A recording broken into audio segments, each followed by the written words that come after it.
Hola, vamos a entrar al tema de balance de energía en sistemas abiertos. La competencia es la misma, estamos aplicando la primera ley de la termodinámica para calcular requerimientos energéticos y pues estamos en los últimos temas, o mejor dicho, el último tema de la unidad 3.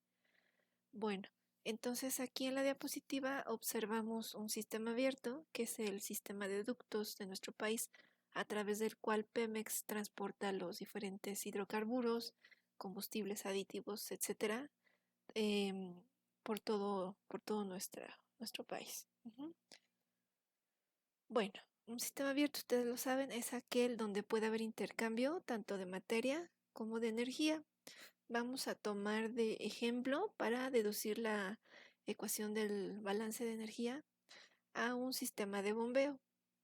Para poder resolver estos ejercicios, pues nosotros ya aprendimos con la ecuación de continuidad a hacer balances de materia en este tipo de sistemas, como el sistema de bombeo que se muestra en la figura. Entonces tenemos una bomba de tipo centrífugo por el símbolo que tiene en este dibujito. Esta bomba va a tener más bien el fluido que pasa por esta bomba va a tener ciertas condiciones de entrada, una cierta energía interna, va a tener cierta presión, cierta velocidad. La tubería o la parte de succión de la bomba tiene cierto diámetro, cierta área y va a tener cierta elevación con respecto a un punto de referencia. En la descarga, dependiendo de lo que pase en el proceso, puede tener un diferente valor su energía interna, una presión diferente, una velocidad de descarga diferente, un área de descarga también diferente. Y va a tener o puede tener otra posición relativa con respecto al mismo punto de referencia, una Z2. ¿Qué más puede ocurrir en estos sistemas abiertos? Puede ser que exista un intercambio de calor, ya sea que entre o salga del sistema, y también puede haber intercambio de trabajo. En este caso, en la bomba existe el trabajo de flecha. Nosotros alimentamos energía eléctrica o con un motor a diésel, introducimos la energía a la bomba con un trabajo de flecha para que pueda transportar este líquido de un punto 1 a un punto 2.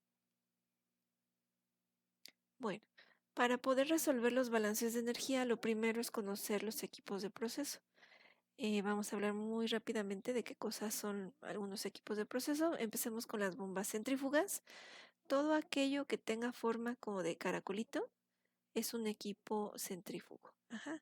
¿Para qué sirven las bombas, ya sean centrífugas o de desplazamiento positivo? Pues para transportar o elevar líquidos. Las bombas únicamente se aplican en líquidos. Es decir, que la famosa bomba que utilizamos para inflar los balones o las llantas de las bicicletas en realidad no es una bomba, es un compresor, un soplador, porque las bombas solamente se aplican para lo que son líquidos. ¿Qué partes tiene una bomba centrífuga? Existen diferentes tipos de bombas, lo van a ver más adelante, las centrífugas, la de desplazamiento positivo, las rotatorias. En este caso vamos a ver esta centrífuga con esta animación que tomé de internet. Vamos a ver cómo está compuesta.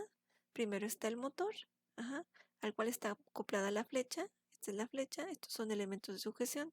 Este es el impulsor o el propeller en inglés. Aquí tiene unos sellos para evitar que el líquido que va a ser bombeado se vaya hacia el motor. Más parte de los sellos. Esta es la carcasa de la bomba. Ajá, más sellos. Si se fijan, tiene elementos de sujeción. Está fija al piso a donde esté ubicada, porque con el movimiento del motor y la flecha, la bomba podría ir moviéndose y podría ocasionar problemas en el proceso. Ajá. Entonces, en realidad, la bomba no es esta, este es el motor eléctrico, la bomba es el impulsor que da vueltas, que ocasiona una succión, ocasiona un vacío, que forza a que el líquido entre y salga por esta parte. Esta es parte de la bomba y la carcasa. Eso es todo la bomba de tipo centrífugo. Bueno, también hay compresores. ¿Para qué sirven los compresores? Se aplican exclusivamente a gases y se utilizan para aumentar su presión. Aquí vemos también que hay compresores de tipo centrífugo. Este no es un compresor, es un soplador. Su funcionamiento es similar al compresor, aunque su función más bien es transportar a los gases, pero pues es similar. en qué es diferente un soplador de un compresor? En la presión que puede alcanzar. El compresor alcanza presiones más elevadas. Y aquí en este videíto tengo un ejemplo de un compresor de tipo tornillo que es de desplazamiento positivo. La diferencia entre un equipo centrífugo y uno de desplazamiento positivo es que el centrífugo nos entrega el líquido, ya sea del fluido, ya sea líquido o gas, de forma continua. Ajá. En los de desplazamiento positivos y en los equipos rotatorios, el líquido o el gas va en forma de pulsos. Si pensamos en la bomba de agua que se le adapta a los garrafones de agua, que subimos y bajamos una manija, el agua sale a pulsos. Esos son los equipos de desplazamiento positivo o incluso los de tipo rotatorio. Vamos a ver este compresor de tipo tornillo, cómo es que funciona. Ay, ese no era aquí. Vamos a ver cuáles son las partes de este compresor de tornillo. Esta animación va un poquito más lenta. Vamos a ver cómo está compuesto. Tiene un motor, obviamente, tiene acoplada una flecha, parte de la flecha, y tiene dos tornillos helicoidales que dan vueltas en sentidos opuestos. El aire va quedando atrapado entre el espacio que está entre los dos tornillos y va avanzando conforme los tornillos se mueven. De esta forma va pasando por un espacio más reducido, el volumen disminuye, la presión aumenta y sale a mayor presión. Este me va a dar el gas que estoy comprimiendo de forma interrumpida, a pulsos, no de forma continua.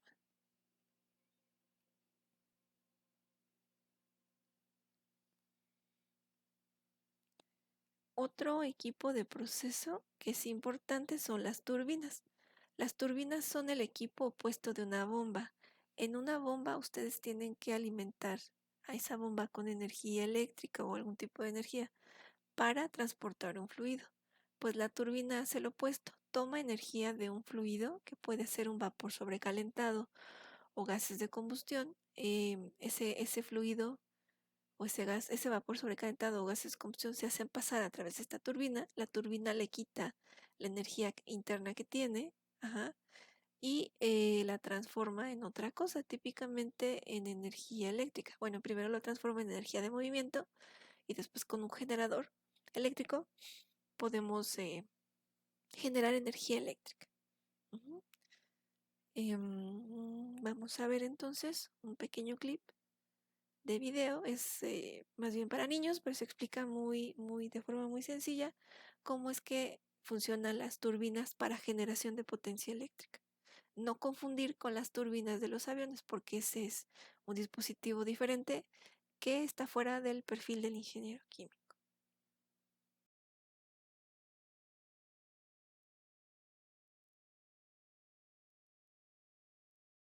Hola, mi nombre es Elías y esta vez te quiero hablar de la energía eléctrica.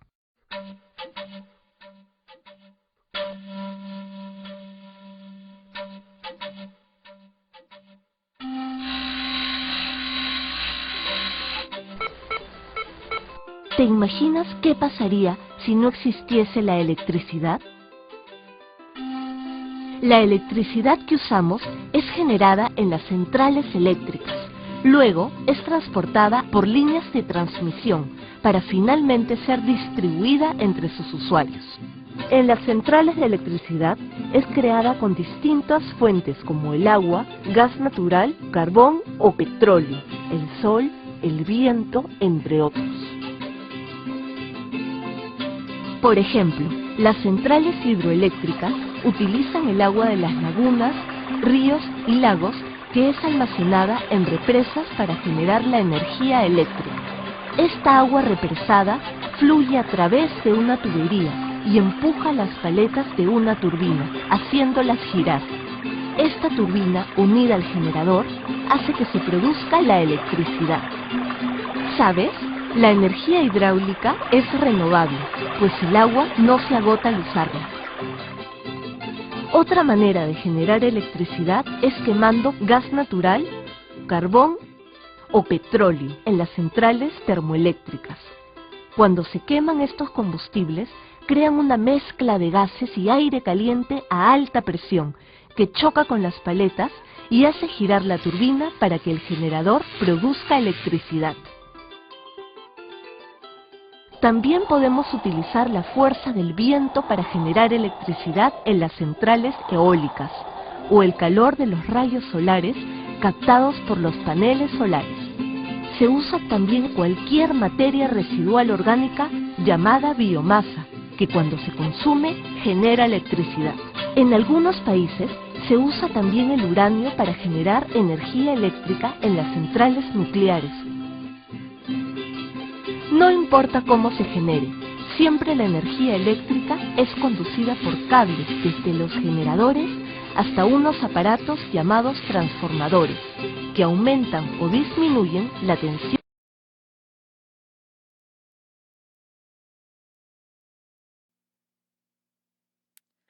Otro equipo de proceso muy común en sistemas de tuberías y en general en procesos son las toberas y difusores, que no son otra cosa que cambios de diámetro, ya sea que aumente el diámetro o disminuya el diámetro, las famosas boquillas. Ajá.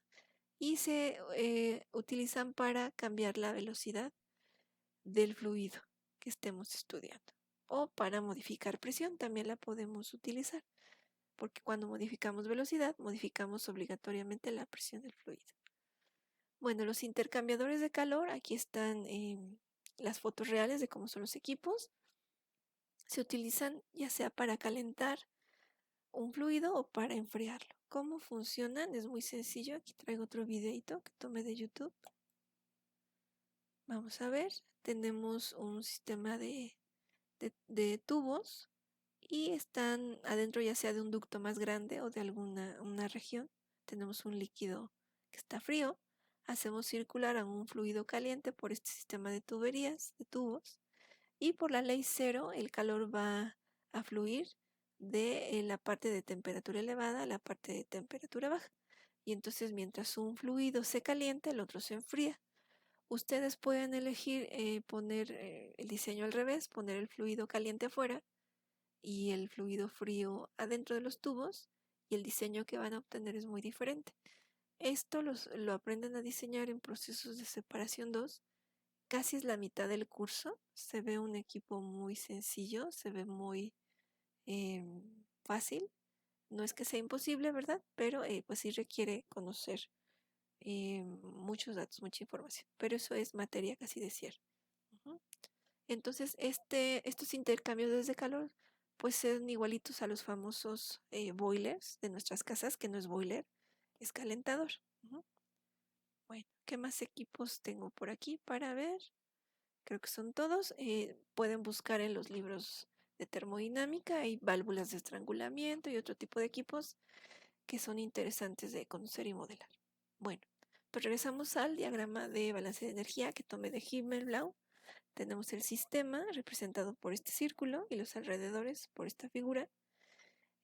Sabemos que pueden intercambiar energía el sistema con los alrededores solamente en forma de calor y trabajo. Y sabemos que la energía se puede clasificar en asociada a la masa y la de flujo, que vimos calor y trabajo. ¿Qué energía está asociada a la masa? La energía interna, la energía potencial y la energía cinética.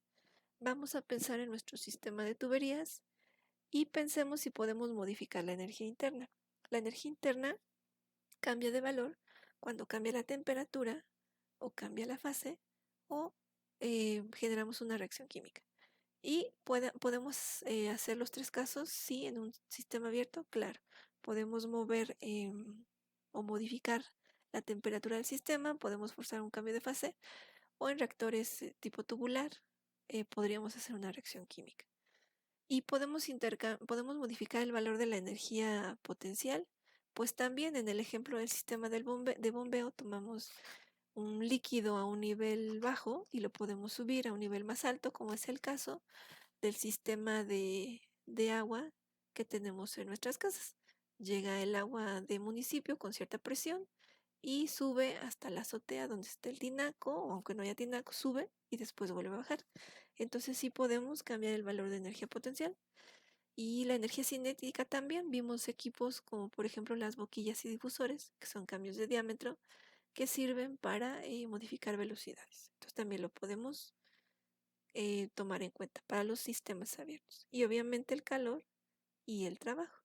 Es decir, que en los sistemas abiertos vamos a tomar en cuenta todos estos tipos de energía y vamos a hacer la cuantificación.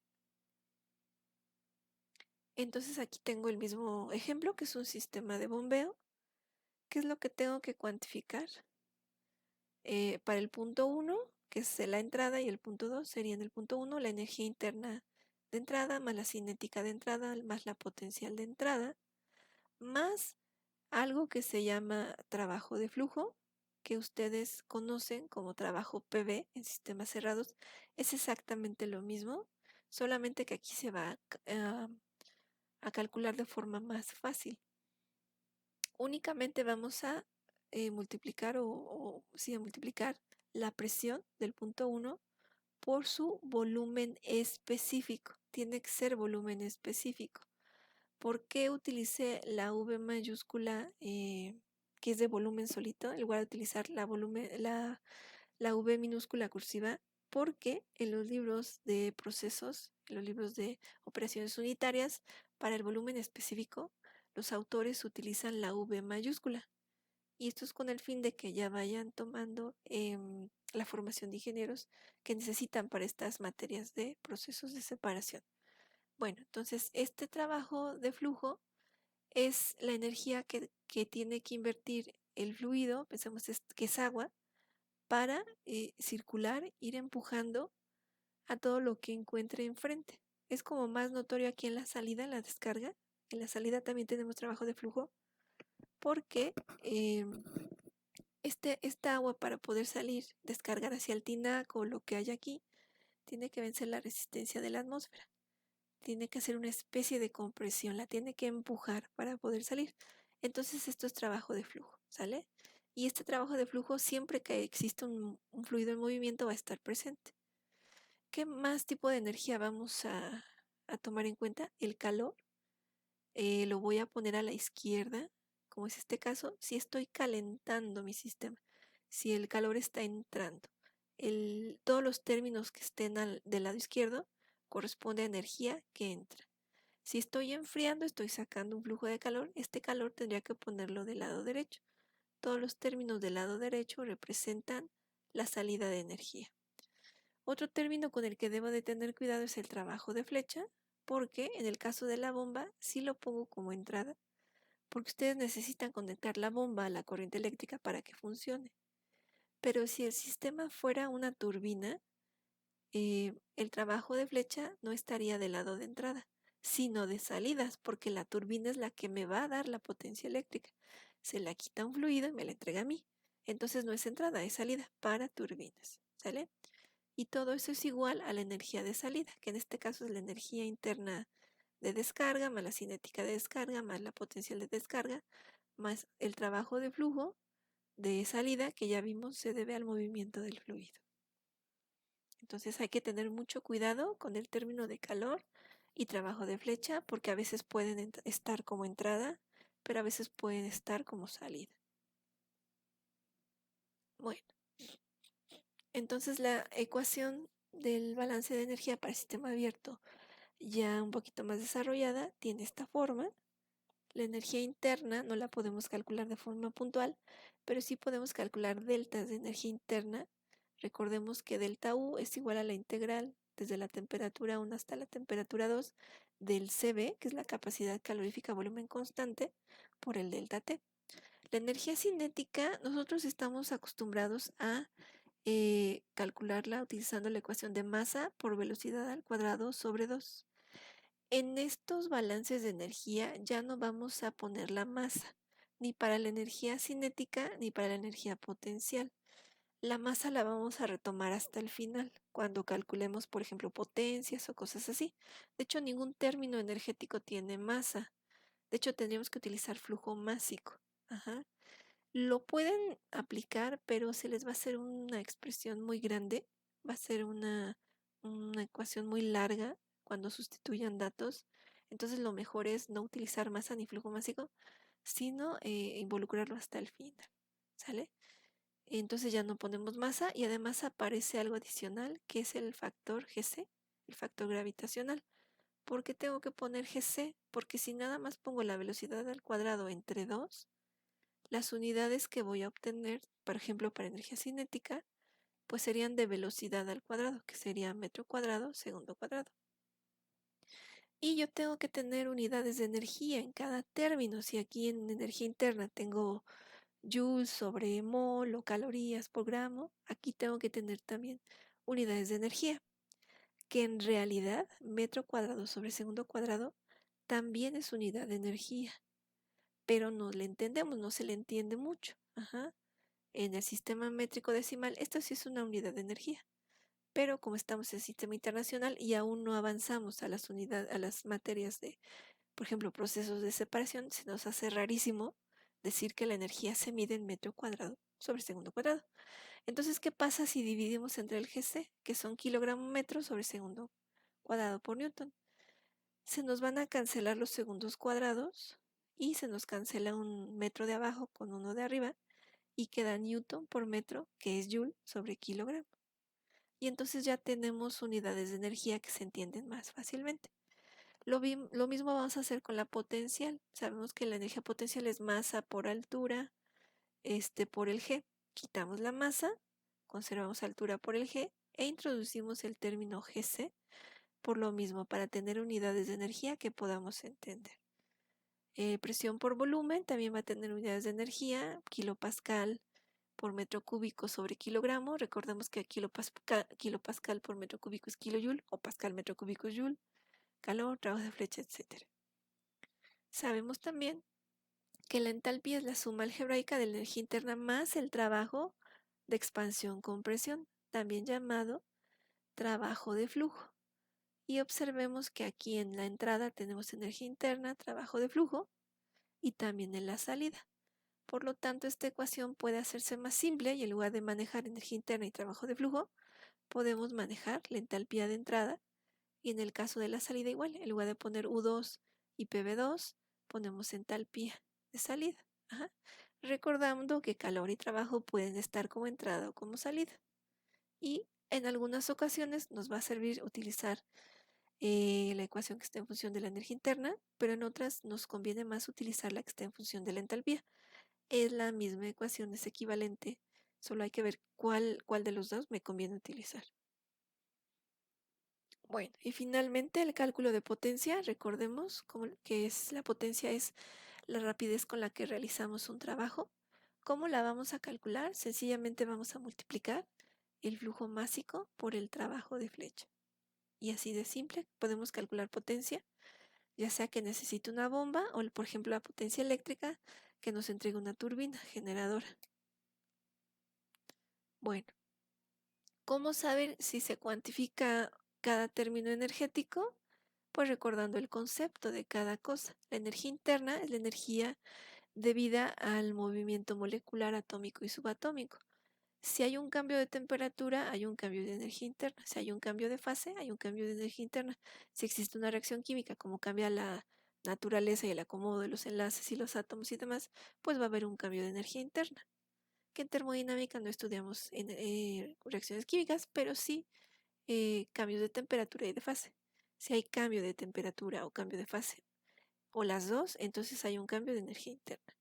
La energía cinética, pues la vamos a calcular cuando la velocidad entre nuestros puntos que estamos haciendo el balance cambie. La energía potencial, si hay una diferencia de elevación que sea significativa. Ajá. Va a haber, por ejemplo, equipos, un ejemplo específico son las turbinas generadoras de potencia eléctrica, que la potencia que entregan es tan grande que la diferencia de elevación no es significativa y entonces no tomamos en cuenta la energía potencial. Por ejemplo, ¿cómo voy a saber cuándo la tomo y cuándo no? Tengo dos opciones. Me pongo a leer mis libros de termo y veo en qué equipos sí y en qué equipos no. O la otra opción es hacer mi balance tomando en cuenta la energía potencial y hacer mi balance sin tomar en cuenta la energía potencial y ver qué tanto se afecta el resultado. Bueno, el trabajo de flujo aquí está, el trabajo de flujo sí, siempre va a estar presente, siempre y cuando el sistema esté trabajando de forma abierta. Bueno, también existen en procesos cerrados, pues, estamos con balance en sistemas abiertos, siempre va a estar presente. Siempre vamos a calcularlo multiplicando la presión por el volumen específico. Lo que puede pasar con este trabajo de flujo, aunque siempre está presente, es que los valores de entrada y salida sean los mismos, que las presiones sean iguales y las densidades sean iguales, por lo tanto el volumen específico es igual, y se cancelen. Pero este término siempre va a estar presente siempre que un fluido esté en movimiento. El calor pues está presente si añadimos o quitamos energía en forma de calor. Hay que mantener la convención de signos o recordar que si estoy calentando lo pongo de entrada y si estoy enfriando lo pongo de salida. Y el trabajo de flecha siempre que exista un motor o algo parecido, una flecha que dé vuelta sobre sí misma, con una lavadora, una licuadora, una turbina, una bomba, un compresor, ajá, hay que tomarlo en cuenta. Y tomar en cuenta la convención de signos o recordar que si estoy inyectando energía al sistema para que se mueva algo, lo pongo como entrada. Y si por el contrario es el sistema el que me entrega a mí la energía, pues lo pongo como salida. Bueno, ¿y cuál es el procedimiento para hacer los balances de energía en estos equipos de proceso? Es muy sencillo. Es un procedimiento algorítmico que vamos a repetir siempre en los sistemas abiertos. El primer paso es leer el problema. Y si no conozco el funcionamiento del equipo que estoy estudiando, tengo que irme a los libros de ingeniería química, los de operaciones unitarias, y leer para qué sirve el equipo. No se metan en ecuaciones y modelos, únicamente chequen el funcionamiento, para qué sirve una válvula, para qué sirve un intercambiador, para qué sirve una bomba, etcétera, etcétera. El segundo paso es que tienen que realizar un diagrama del proceso con todos los datos que les den. Si saben la simbología para representar cada equipo de proceso está bien, y si no, con diagrama de bloques, con cuadritos nada más. El siguiente paso es determinar 2 puntos para el balance de energía. Vamos a colocar muchos puntos posibles donde conozcamos información, donde tengamos datos, y de ahí vamos a deducir cuáles son los más adecuados. Lo único que deben de tener cuidado es al seleccionar estos puntos es incluir al equipo que estamos estudiando. No podemos hacer un balance para calcular la potencia de la bomba si no la encerramos entre estos 2 puntos para el balance. Siempre necesitamos 2 puntos para el balance. El cuarto paso es escribir la ecuación general de la energía mecánica, que es el balance de energía para sistemas abiertos, ya sea en función de energía interna o de entalpía, o pueden escribir las dos y ver cuál les conviene más. En base a los puntos seleccionados vamos a descartar términos, algunos no se van a calcular porque a lo mejor el proceso es isotérmico y no hay cambio de energía interna, o no hay cambio de elevación y no hay cambio de energía potencial, o cosas así. Y ya que tenemos los términos descartados y nos queda el balance específico para el problema que estamos resolviendo, sustituimos valores, realizamos cálculos y concluimos. Este procedimiento es más sencillo de entender con un ejemplo, que es lo que vamos a hacer en el siguiente video. Y vamos a ir paso a paso checando este procedimiento para que vean que en realidad es muy, muy sencillo. Todo lo que hemos visto hasta ahorita, unidad 1, 2 y 3, se concentra en resolver los balances de energía en procesos abiertos, en sistemas abiertos. Entonces vamos con el ejemplo en el siguiente video. Nos vemos en un momentito.